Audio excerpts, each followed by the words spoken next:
नमस्कार मैत्रिणींनो. वटपौर्णिमेची पूजा जवळ आली की प्रत्येकाच्या मनात एकच प्रश्न असतो. यावर्षी कोणती साडी नेसायची? पारंपरिक, सुंदर आणि पूजेसाठी योग्य असा लूक हवा असेल तर आजच्या व्हिडिओमध्ये पाहूयात वटपौर्णिमेसाठी साड्यांचे सुंदर प्रकार, रंग आणि स्टायलिंग टिप्स. वटपौर्णिमेला लाल, हिरवा, पिवळा, गुलाबी यासारखे शुभ रंग आणि पारंपरिक काठपदर असलेल्या साड्या विशेष पसंत केल्या जातात. महाराष्ट्रात पैठणी आणि नऊवारीचा लूक खूप लोकप्रिय आहे. वटपौर्णिमेसाठी सर्वात रॉयल आणि पारंपरिक पर्याय म्हणजे पैठणी. मोर, कमळ, पोपट, नारळी किंवा सावली डिझाईन पदर असलेली पैठणी खूप उठून दिसते.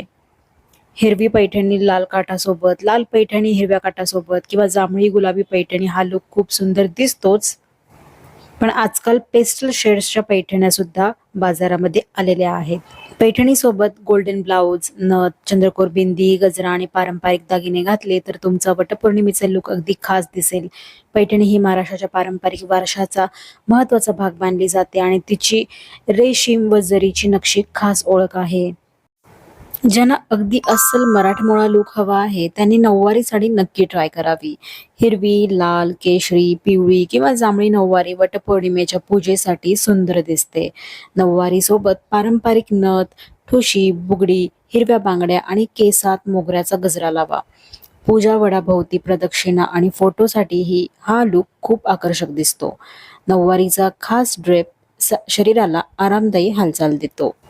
सिंपल, सॉफ्ट आणि ग्रेसफुल लुक आवडत असेल तर चंदेरी साडी निवडा.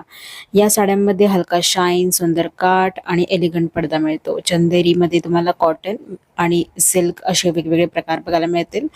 पेस्टल पिंक, पिवळा, हिरवा, मस्टर्ड किंवा लाल रंग निवडा. या साडीवर कॉन्ट्रास्ट ब्लाउज, छोटे झुमके आणि हलकी नथ खूप सुंदर दिसते. टेम्पल बॉर्डर म्हणजे मंदिराच्या कळसासारखा त्रिकोणी काठ. अशा साड्या अतिशय पारंपरिक आणि सुंदर दिसतात. सिल्क कॉटन किंवा सिल्क कॉटनमध्ये टेम्पल बॉर्डर साडी मिळते, तर ती तुम्ही वटपौर्णिमेला अगदी आरामात नेसू शकता. त्याबरोबर तुम्ही वेगवेगळ्या ॲक्सेसरीज ट्राय करा. पटोला साडीवर ज्योमॅट्रिक, पोपट, फूल किंवा पारंपरिक मोटिव्स असतात.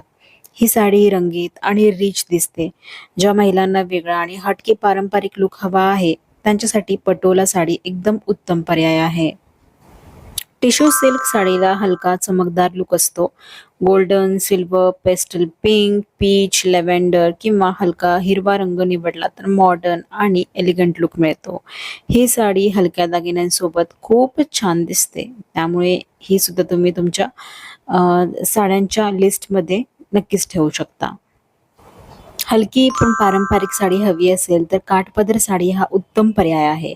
साध्या रंगाची साडी आणि त्यावर कॉन्ट्रास्ट जरीचा काठ किंवा रुंद पदर खूप एलिगंट दिसतो.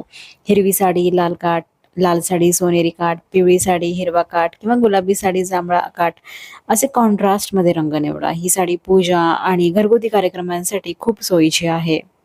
ज्यांना पैठणीपेक्षा वेगळा पण रिच लुक हवा आहे त्यांच्यासाठी बनारसी सिल्क साडी छान पर्याय आहे. जरीची बुट्टी, मोठा काठ, जाळीसारखी डिझाईन किंवा फ्लोरल मोटिफ असलेली बनारसी साडी निवडा. लाल, वाईन, हिरवा, राणी पिंक किंवा पिवळा रंग वटपौर्णिमेसाठी सुंदर दिसतो. बनारसी साडीवर स्लीवलेस किंवा एल्बो स्लीव ब्लाउज आणि कुंदन दागिने खूप छान दिसतात. उन्हाळ्यात वटपौर्णिमा असल्यामुळे जड साडी नको वाटत असेल तर सिल्क कॉटन साडी निवडा. ही दिसायला पारंपरिक, हलकी आणि नेसायला आरामदायी असते. छोट्या बुट्ट्या, टेम्पल बॉर्डर, चेक्स डिझाईन किंवा जरी काठ असलेली सिल्क कॉटन साडी घ्या. साधी ज्वेलरी, बांगड्या आणि नथ घातली तरी लुक पूर्ण होतो. कॉटन आणि सिल्क कॉटन साड्या उष्ण हवामानात आरामदायी पर्याय ठरू शकतात. आता ओव्हरऑल स्टायलिंग टिप्स बघायचे म्हटलं तर साडीच्या रंगाशी जुळणाऱ्या हिरव्या किंवा लाल बांगड्या घाला. नथ, चंद्रकोर, बिंदी आणि गजरा यामुळे मराठमोळा टच येतो.